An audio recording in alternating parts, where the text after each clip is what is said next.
Festival po bolj skromnih začetkih iz leta v leto pridobiva na veljavi in bogatosti programa.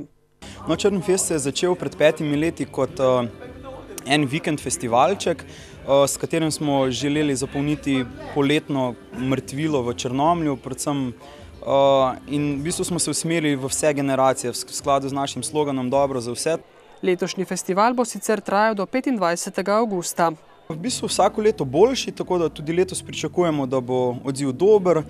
Samo prizorišče je nekako, bomo rekli, tako v skladu s festivalom nekoliko manjše, ni naravnane za množičen obisk, ampak nekako bolj smo se osredotočili na Črnomaljce, Belokranjce. Prvi večer festivala je oder zavzela trojica komedijantov, mojstri smeha v 3D.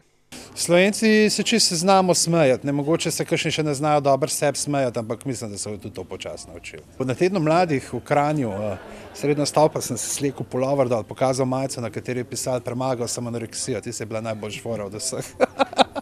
Hrvati, ko bojo prišli v Evropsko unijo, bo ravno vsega konec, se mi zdi. Tako kot ena zabava, ko prideš ob 4 zjutraj, pa so že vsi šli.